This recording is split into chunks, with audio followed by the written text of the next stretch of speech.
marketing gampang. Iya. Gitu kan.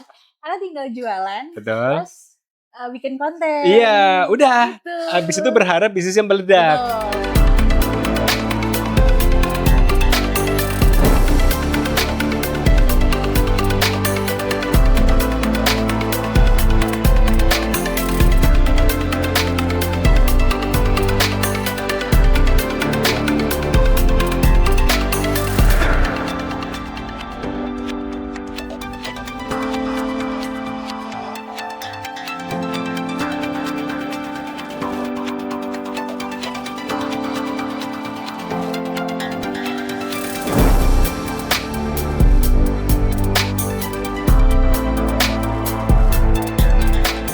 Selamat datang di episode pertama Uninsight, sebuah podcast dari AN Consulting yang akan membahas tentang core dari marketing itu seperti apa dan membantu teman-teman marketers untuk bisa menjadi marketers yang lebih baik. Selamat datang, saya Anir Rahmana dan Saya Anissa. hari ini kita akan ngobrolin fundamentalnya marketing. Nah, Sebelum nanti di episode-episode selanjutnya kita akan ngobrolin tentang pengaplikasian marketing dengan segala channelnya. benar. Ini kita kan ngomongnya fundamental dulu. Betul. Soalnya gini Mas, Mhm. banyak pengelola bisnis, Ya. branding atau marketers itu sendiri seringnya tuh ngerasa marketing gampang. Iya. Gitu kan. Karena tinggal jualan, Betul. terus bikin konten. Iya, udah. Gitu. Habis itu berharap bisnisnya meledak. Betul. Padahal sebenarnya kalau kita kembali ke fundamental itu Ya. banyak banget aspek-aspek marketing yang harus disiapin, diperhatiin. Betul. Nah, episode ini kita mau bongkar itu. Betul. Iya. Karena sebenarnya ketika kita mau membuat strategi marketing, Mbak, kan sebagai seorang marketer kita biasanya fokusnya ke channelnya. Benar. Saya mau bikin ads yang seperti ini. Saya Ya. mau hire KOL dengan harga segini. Ya. Saya mau bikin konten. Saya mau hire content creator gitu Betul. ya. Tapi itu semua kalau fundamentalnya nggak kuat, akhirnya nggak akan jadi apa-apa. Benar. Nah, kita harus mulai dulu dari the deepest core. Nah, ini di core ini berarti yang benar-benar fundamentalnya. Ya. Gitu ya.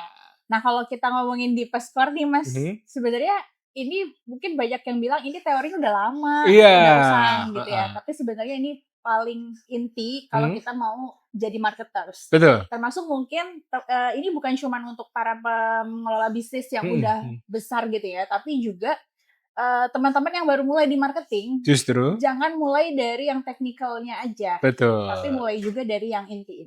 Ya. Nah, kita langsung aja masuk pembahasan tentang di core pertama nih. Apa tuh? Tentang bagaimana kita paham dulu. Jadi kan gini, marketing itu kan sebenarnya kita lagi berusaha untuk menjangkau customer kita. Betul. Kita punya produk, kita punya service Ya. atau jasa, kita pengen menjangkau market kita atau menjangkau calon customer kita. Ya. Supaya mereka mau beli nih gitu. Tapi activity-nya banyak. Ya. Ini sebenarnya serangkaian activity gitu ya. Cuman yang paling fundamental ini kalau istilah-istilahnya orang marketers disingkatnya STP ya. Segmentation, Targeting, Positioning. gitu. Jadi sebelum kita tuh mau menjual ini produk atau service, yang paling pertama dulu harusnya itu segmentasi. Segmentasi. Tuh, siapa yang mau kita promosiin? Ya. Siapa yang mau kita kasih ini produk atau services? Maka kita harus tahu dulu nih kelompok-kelompok orangnya siapa. Ya. Jadi segmentasi itu sebenarnya mengelompokkan customer kita, gitu. Bayangin sekarang Mas Anjin mau jualan apa ya? Tas gitu ya. Ya. Sebenarnya nggak ada masalah kok kita mau jual tas murah, tas mahal, itu nggak ada masalah. Ya. Tapi mau jual ke siapa? Siapa dulu gitu Iya, ya. tas harga 100 juta kita jual juga nggak masalah. Ada juga segmennya. Betul, ada juga. Kita mau jual tas harga murahan, misalnya yang harganya 50.000. Ada juga segmennya. Plesetan dari brand-brand besar. Kalau di Tanah Abang, ya gak apa-apa juga. Ya. Tapi kita mau ngomong sama siapa dulu Betul. nih? Kita ngomong segmentasi gitu ya. Nah, dari kelompok-kelompok ini baru kita nanti targeting. Ya, biasanya semakin spesifik targetnya, semakin kita bisa clear mau ngomong sama siapa, mau jualan kemana, itu lebih penting lagi. Oke. Nah, terakhir positioning, yaitu memposisikan brand kita sebagai apa di audiens, identity kita, function kita itu seperti apa di audiens, gitu. Nah, tapi banyak ya Mbak yang masih bingung gitu dengan segmentasi. Mas, produk saya ini generik sekali, semua orang bisa beli. Betul. Tapi kan sebenarnya dari semua orang itu ada kelompok yang paling besar. Ya. yang akan sangat potensial buat beli ini gitu. Mungkin kecap misalnya. Ya. Saya habis bikin kecap nih Mas, turun-temurun dari keluarga saya Ya. gitu ya. Seolah-olah semua orang bisa beli kecap, padahal kan tidak semua orang akan beli kecap. Bapak-bapak sih kayaknya nggak beli kecap ya, yang beli ibu-ibu. Ibu-ibu. Itu pun udah ada segmen umur kan, ibu-ibu itu berarti yang sudah berkeluarga, usia 25 sampai 34 atau mungkin bisa sampai 45 gitu. Tapi kan dari bapak-bapak, ibu-ibu udah kelihatan. Ibu-ibu pun bisa dikategorikan lagi yang suka masak. Yang nggak suka masak mungkin yang nggak seberapa sering gitu ya. Tapi itu bisa dikategorikan lagi berdasarkan interest dan behavior gitu. Dan di kota mana, karena distribusi produk kita sampai mana gitu kan. Nah, artinya produk yang sebanyak kecap pun itu aja sebenarnya ada yang khusus gitu ya buat mau beli itu. Gitu. Betul. Jadi penting banget paham sebelum kita mensegmentasi itu kita paham interest and behavior. Betul. Termasuk misalnya kita jualan susu, ada yang buat dewasa, tapi dewasa ini untuk kelompok umur berapa? Dan punya behavior apa juga beda. Betul. Yang terakhir aku tahu nih Mas, susu kolagena yang untuk awet muda itu ternyata awalnya kan segmentasinya sebenarnya hanya untuk mbak-mbak yang pengen awet muda, pengen merawat kulitnya dengan kolagen.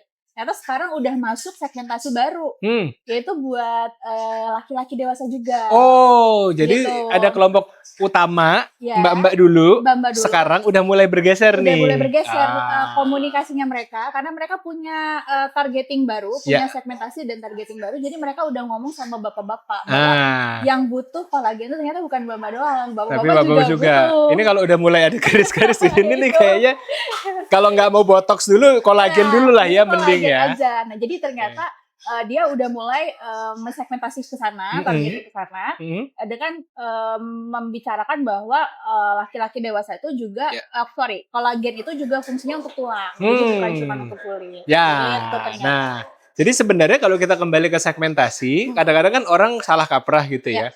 Segmentasi itu udah jadul gitu, karena dulu fokusnya kok ke demografi, geografi, psikografi. Betul. Mungkin kalau kita hanya berpatokan ke situ saja sudah tidak relevan karena saya mau nargetin anak usia 17 sampai 25.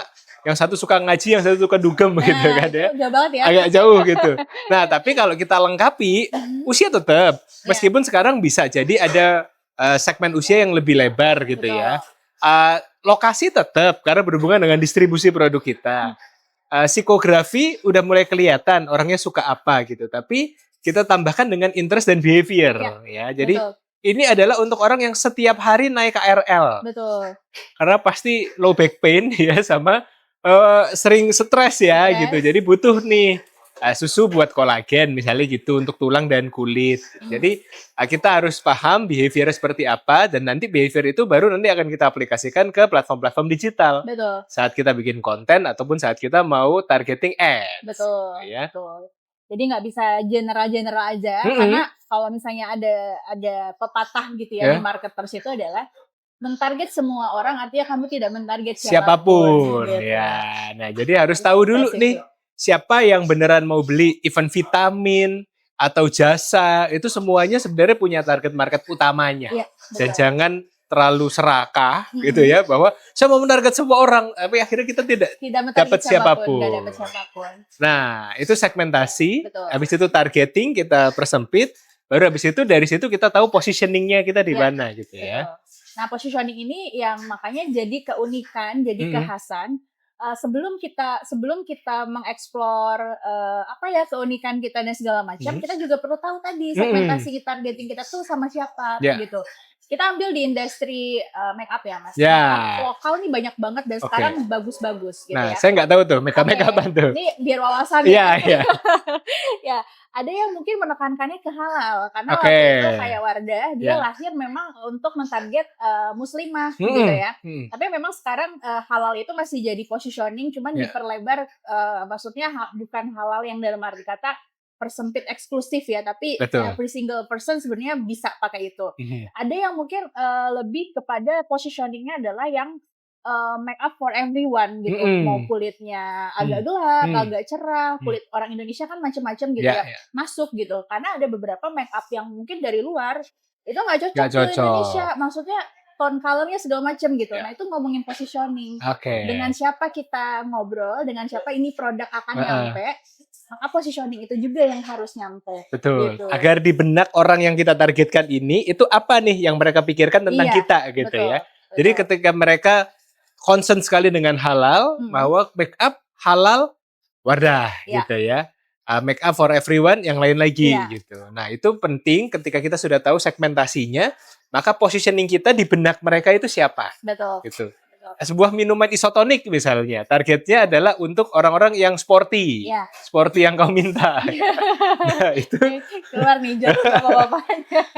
harus dibanyak-banyakin katanya Iya, ya betul. gitu. Nah jadi yang sporty, yang top of mind adalah Pocari Sweat gitu kan misalnya. Sebenarnya kalau di minuman isotonik ada banyak, Ada tapi banyak. kalau yang di sporty mereka Betul. air mineral gitu. Betul. Sekarang pun kalau mau ngomongin air mineral yang spesifik ada tuh. Yang biru muda ya kan, yang biru tua lebih ke keluarga gitu ya misalnya. Tapi kalau yang biru muda ini spesifik nih, mau lari, mau badminton, mau apa, air minum yang sehat itu langsung ke air minum yang mineral. Betul. Itulah sebut saja. Ada lagi yang sangat spesifik lagi, Apa yang tuh, emang air minum untuk buat kecantikan. Oh ada. Yang botolnya warnanya tutupnya pink, harganya bisa 2-3 kali lipat. Apa tuh? Evian. Oh, karena antioksidan. Katanya gitu. Oh, nah itu dia. Semua air minum mah sama. Air mah air aja gitu ya. Tapi kalau yang ini airnya itu bisa bikin kulit cocok untuk yang pengen merawat kecantikan dari dalam. Kan misalnya gini, bahasanya gini. Kalau dari luar itu kamu pakai skincare, dari dalam tuh kamu minum air yang berkualitas tinggi. Tidak hanya tinggi. Gitu. Dan orang mau beli ya buat itu ya. Ada yang mau beli ya. Oke, nah itu dia teman-teman. Jadi artinya air sama air. Air isotonik sama air isotonik, make up sama make up. Bahkan dulu tuh ada tisu. Saya pernah posting tuh Mbak di posting di repost sama USS Feed gitu ya. Tisu itu kan semua tisu ya sama aja, tisu mah tisu aja. Tapi ini tisu untuk nonton drama Korea. Gitu. Kenapa karena nangis ya? Dia lebih lembut dan menyentuh pipi itu seperti aktor Koreanya menyentuh pipi kita gitu ya. Dan warnanya itu ungu gitu ya. Nah itu adalah positioning. Mendukung kehaluannya cewek-cewek. Nah sebenarnya positioning tadi itu nyambung lagi Mbak ke framework yang kedua. Ya. Jadi sebelum itu kita rangkum dulu STP. Ya. Nah, berarti tentang STP ini, segmentasi, targeting, dan positioning, itu brand atau marketers harus kembali ke basic. Karena kita sekarang kan udah terlalu sibuk dengan nyari KOL. Betul.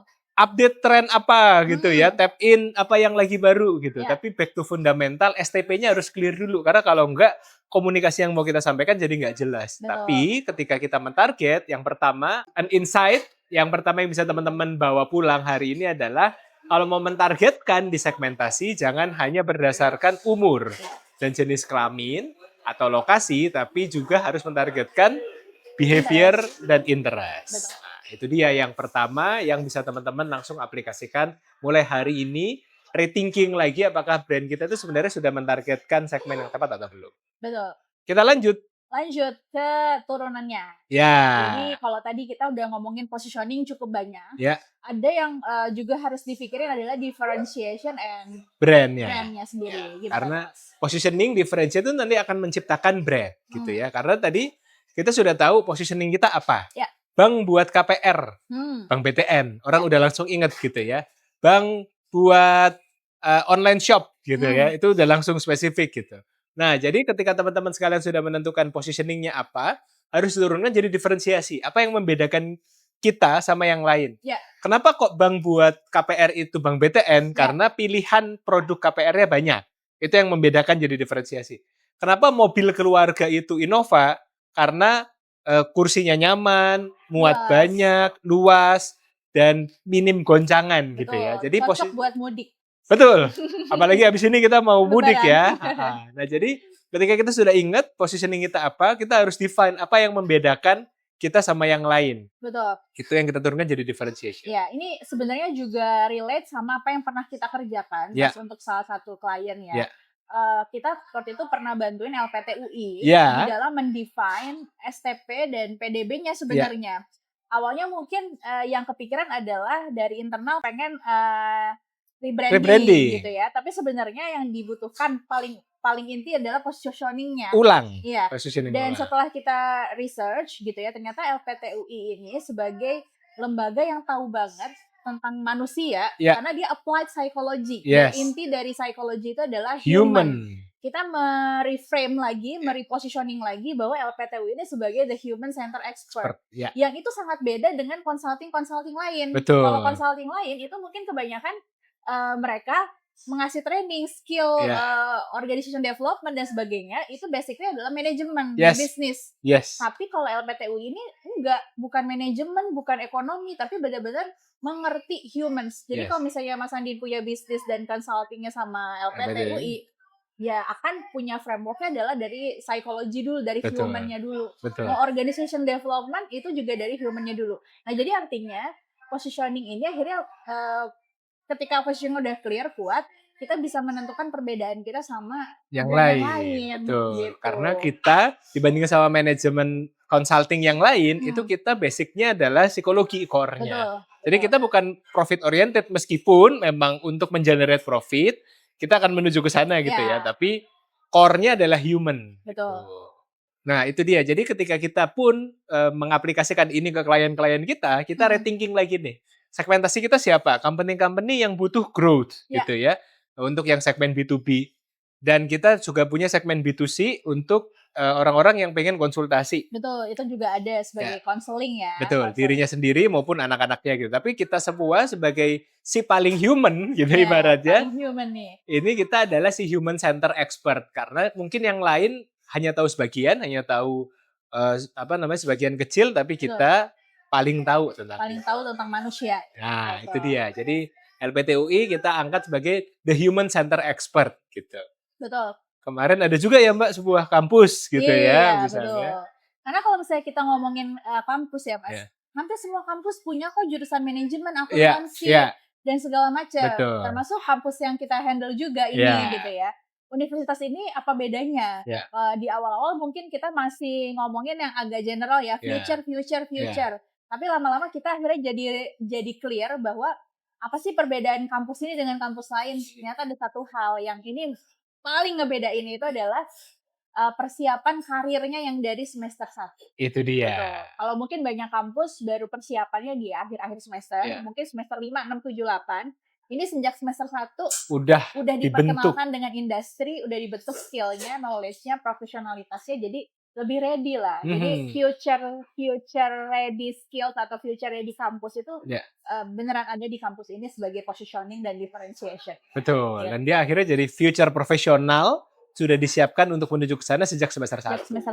Nah, itu dia. Jadi teman-teman sekalian, produk kita ini kan bersaing dengan sekian banyak merek yang lain, brand yang lain gitu ya. Jadi kalau kita positioningnya tadi tidak kuat, differentiasinya tidak kuat, akhirnya brand kita jadi tidak bisa compete dibandingkan yang lain. Nah, jadi jangan generik lagi. Kalau saya just another keripik singkong gitu ya, misalnya saya just another tisu gitu, atau saya just another jamu gitu. Nah, itu yang harus kita hindari, karena untuk bisa stand out, kita harus tahu dulu nih apa yang membuat kita berbeda dan kita ingin dipersepsikan di benak konsumen kita itu seperti apa. Betul.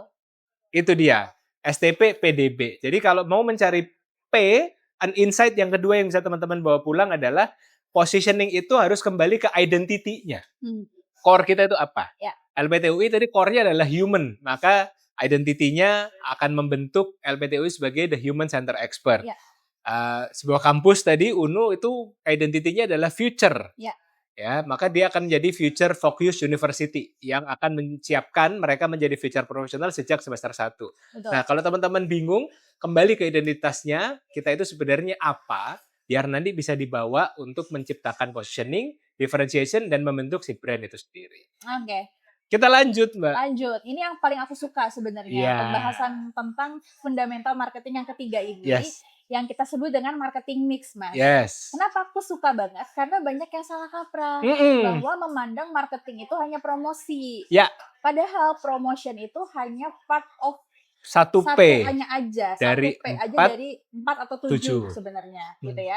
Jadi tolong yang bilang siapapun ini tuh udah nggak relevan. Menurut aku enggak sih. Justru yang menemukan ini very genuine gitu ya. Iya. Maksudnya kita sangat terbantu dengan adanya elemen marketing ini Yes. gitu ya. Jadi kita coba bongkar satu-satu, Mas. Iya.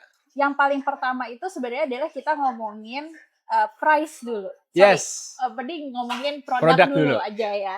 Jadi gini, mau sebagus apapun promosi kita, diskonnya gede-gedean, tapi kalau produknya nggak sesuai dengan ekspektasinya customer, ya udah nggak akan jadi gitu ya. Betul. Jadi artinya produk itu biasanya kita harus biasanya kalau di perusahaan atau di industri ada orang R&D ya, yang ngeriset produk, yang ngembangin produk.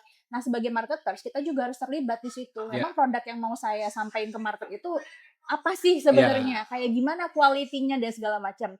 Nggak cuman hanya ngomongin tentang produknya apa, tapi kualitasnya, kemudian asal usulnya itu produk, buat siapa, segmen yang mana, itu harus clear banget. Gitu. Karena kalau produknya sendiri nggak kuat, promosinya mungkin heboh, orang mungkin coba, oke deh beli yang pertama, tapi habis itu udah nggak akan balik karena produknya itu sendiri nggak enak, nggak sesuai dengan janjinya. Dan tidak menjawab kebutuhan konsumen, itu yang paling penting. Itu. Makanya biasanya suka ada framework-framework yang memudahkan untuk memahami produk itu. Customer butuh apa, dengan produk ini bisa menjawab kebutuhan apa di customer. Gitu ya, value proposition atau unique selling proposition itu sebenarnya untuk pahami produk kita apa. Nah, yang nggak kalah penting sebenarnya pricing. Betul. Nah, pricing ini yang mungkin bagi pemilik brand atau marketers kadang-kadang suka khawatir ya, aduh produkku kemahalan nih. Sebenarnya kita gak usah khawatir ya. Pricing itu bukan masalah mahal atau murah, tapi persepsinya orang. Betul. Kita jual tas mahal, kita jual make up mahal ya nggak apa-apa, as long as sesuai dengan ekspektasi dan quality produk. Betul. Ya kan? Betul. Gitu. Ada kerudung yang cuma 20.000 nggak apa-apa. Ada kerudung yang 500.000 yang ada hurufnya itu. B. B-nya harus presisi ya, di karena belakang. ada BB-an juga. Iya betul gitu. Itu akhirnya akan menjadi positioning kembali gitu ya, bahwa ya kita memang positioningnya adalah kerudung premium dan orang mau beli karena harganya 500.000. Kalau dia harganya jadi tiba-tiba 100.000, orang jadi mikir, kenapa nih jangan premium? Reject, karena ada rejectnya. Betul. Dan ada yang di Shopee juga gitu ya. Ininya lah, istilahnya KW-nya ya. Nah, jadi ketika kita mau ngomongin produk dan pricing, produk harus selaras dengan pricingnya. Produknya berkualitas, premium, pricingnya premium. Produknya murah tapi enak gitu ya misalnya, tapi pricingnya juga sesuai gitu. Jadi harus fit dulu nih. Promosi nanti hanya akan membantu produk dan pricing ini. Gitu. Saya pernah belajar waktu S2 dan ada satu dosen saya, profesor saya bilang gini, kalau kita sebagai marketers itu hanya main di pricing, sampai kapanpun brandmu nggak akan besar. Jadi artinya kalau kita ngikutin pricing, mungkin ini insight sedikit ya Mas, barang-barang dari luar, mungkin kita bisa bilang barang-barang dari Cina yang harganya murah-murah itu, it's not branding gitu, nggak punya branding mereka.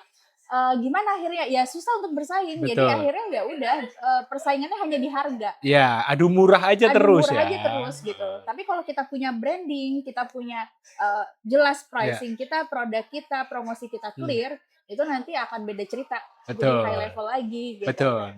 Jadi kalau di kuliah yang saya Mbak, ini kan kita dua kampus yang berbeda ya. Tapi dosennya juga bilang gini, kalau kita punya brand, kita tuh sebenarnya punya unfair advantage gitu. Produk yang persis sama ditempelin brand Supreme gitu ya misalnya, sama-sama kaos. Tapi ketika ini ada Supreme-nya, itu harganya bisa jadi berkali-kali lipat gitu. Itu yang Oreo yang satu yang tidak ada Supreme-nya sama Oreo yang ada Supreme-nya gitu kan. Itu akhirnya bisa beda. Es krim yang satu yang tidak ada mereknya, tapi yang satu dikasih merek, itu akan berbeda gitu. Nah, jadi artinya produk boleh sama, tapi ketika kita punya pricing strategi, produk quality, dan juga tadi brand dan positioning yang tepat, itu nanti akan membuat brand kita bisa bertumbuh. Dan orang jadi menjustifikasi, ya wajar harganya segitu, karena memang brandnya itu. Gitu. Ada trust yang tercipta di sana. Ini ada sedikit, ini ke gosip marketing ya Mas ya. Jadi di akhir-akhirnya di Thread bulan Januari ke Februari ini, ada salah satu lokal brand sebenarnya yang lagi rame dibicarain. Gara-gara lokal brandnya sebenarnya udah besar lama dan orang pada suka, brandingnya bagus.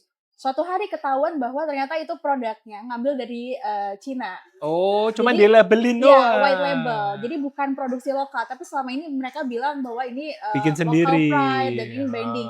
Tapi maksudnya gini, terlepas dari dia itu ternyata white label dan Yeah. berbohong soal ini Yeah. ternyata lokal atau bukan lokal, ternyata benar yang Orang tadi udah disampaikan. percaya. Iya, ketika di branding itu, Ya. walaupun produknya dari antah berantah, ketika di brandingnya bagus, orang trust sama dan brandingnya. laku banget. Ya. Cuma sekarang jadi case khusus karena orang-orang pada sebel. Ya, itu dia. Ternyata di Cina gitu. Tahu gitu kita beli yang aslinya aja. Sana, gitu. Nah, jadi kalau kita udah tahu nih apa yang menjadi produk kita, kualitinya seperti apa, pricingnya, dan satu lagi place ya, Mbak ya. Tempat distribusinya di mana? Apakah memang sengaja dibikin scarcity? Ya. Jadi harus bisa didapatkan di sana, ataukah memang bisa didapatkan di mana saja? Dan promotionnya itu nanti akan membantu. Betul. Tapi kalau produknya aja udah salah, berat banget. Susah. Mau gimana pun akan susah. Kayak orang bilang, kalau produknya udah bagus, nggak diapa-apain pun dia tetap laku gitu ya. Iya, betul. Karena orang udah trust sama produk. Nah, makanya ketika kita ngomongin promotion atau yang kita sebut dengan marketing communication sebenarnya, nah promotion itu adalah how to communicate to the market. Itu adalah satu hal. Jadi yang kalau kita selalu omongin tentang bikin hook, bikin konten marketing itu adalah promotion gitu. Dan kalau di marketing jangan lupa Mas, kita juga ada yang namanya physical evidence. Physical evidence ini adalah hal-hal fisik yang juga harus disiapin. Kalau di perbankan mungkin harus punya branch outletnya yang oke, kartu ATM-nya yang bagus, kartu kreditnya didesain yang oke juga sesuai dengan market gitu ya.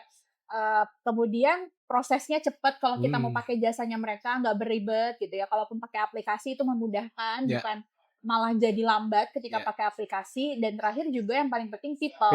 Terutama di bisnisnya jasa. Ya, kita kenal Garuda Indonesia, kenal maskapai-maskapai di Indonesia segala macam. Banyak yang mereka dikenal karena pramugarinya ramah, gitu ya. Pramugarinya oke, cantik-cantik, pelayanannya bagus.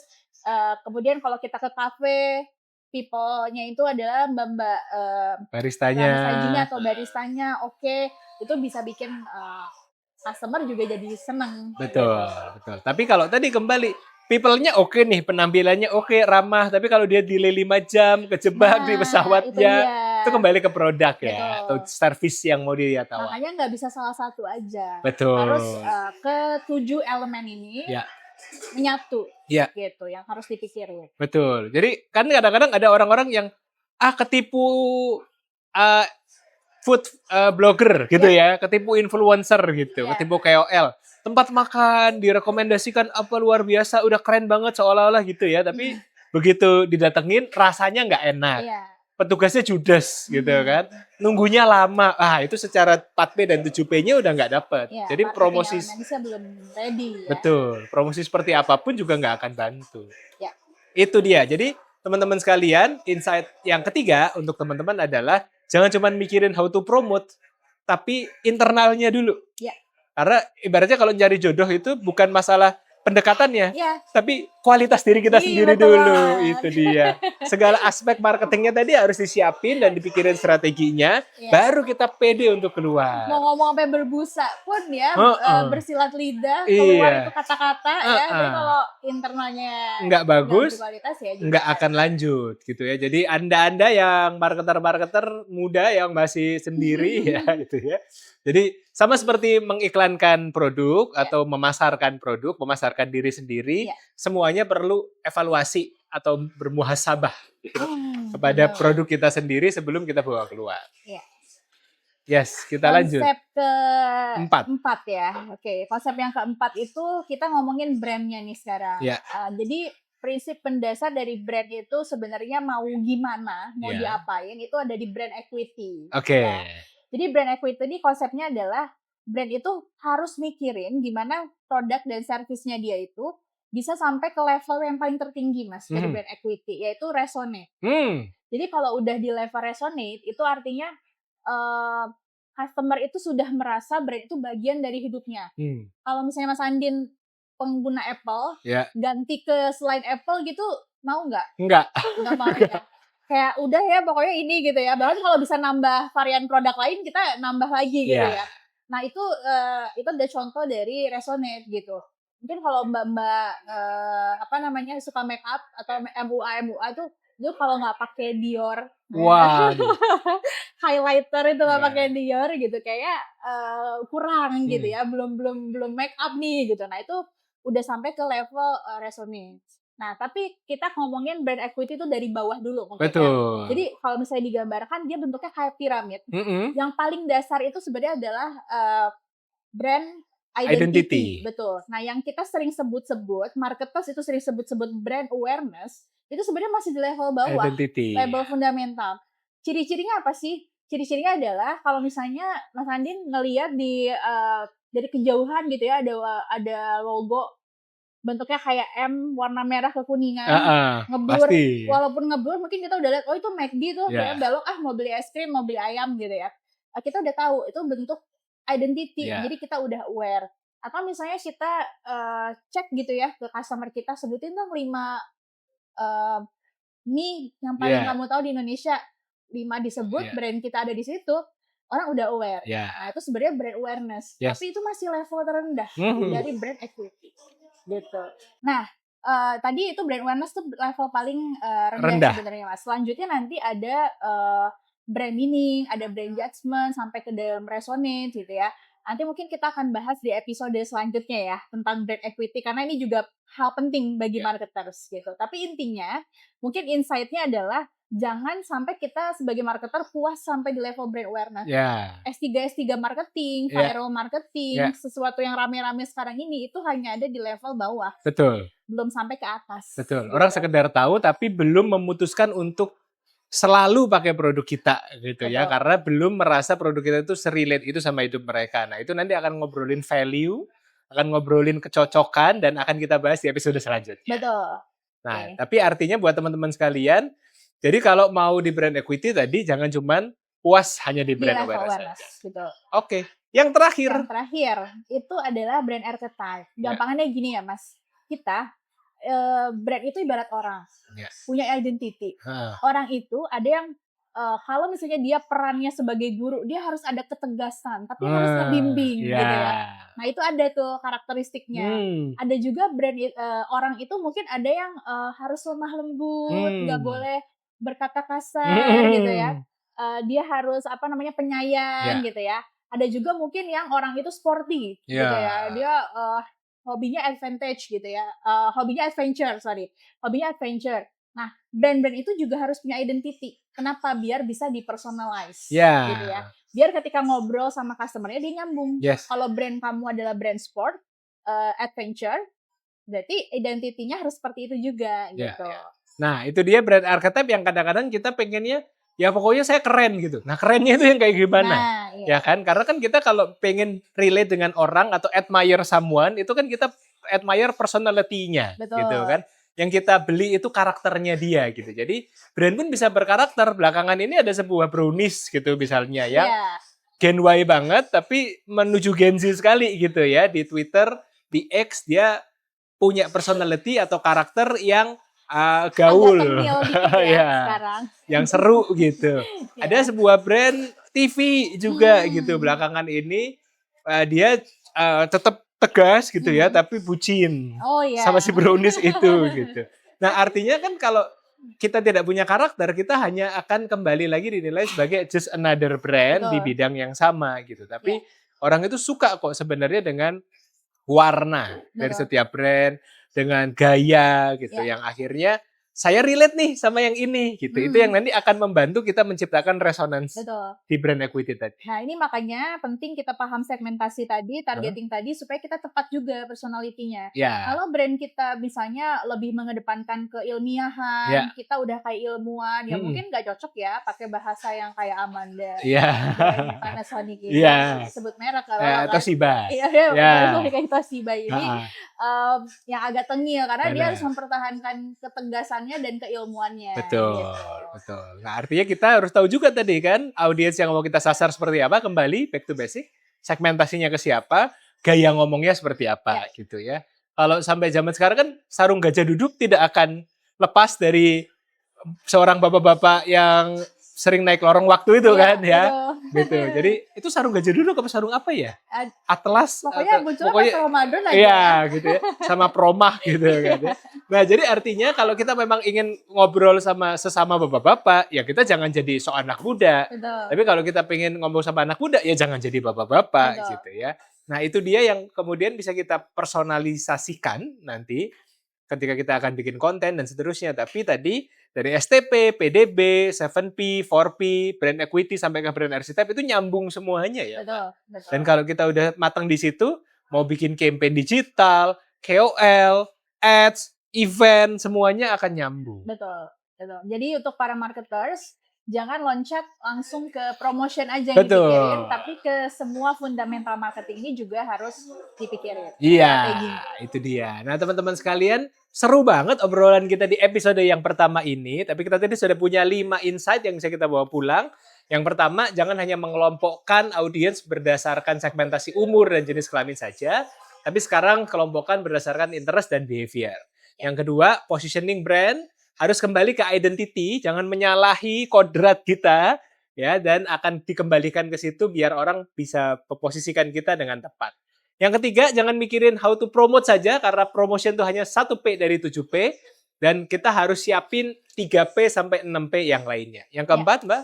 Yang keempat, jangan lupa kita harus mikirin bahwa brand itu jangan puas di brand awareness, Ya. tapi harus sampai resonate, Ya, sampai menyatu ke diri audience atau diri customer. Ya. Yang kelima, terakhir, brand archetype. ya. Brand harus mikirin apa personality-nya yang disesuaikan juga sama target dari segmentasinya. Itu dia. Nah, semoga yang kita bahas hari ini bisa membantu teman-teman mumpung ini di bulan Ramadan. Kita muhasabah diri, kita Betul. evaluasi diri. Internalnya dulu mateng, eksternalnya nanti akan mengikuti. Saya Nir Rahmana. Saya Anissa. Terima kasih sudah mengikuti Uninsight episode pertama. Kita ketemu lagi di episode selanjutnya. Dah.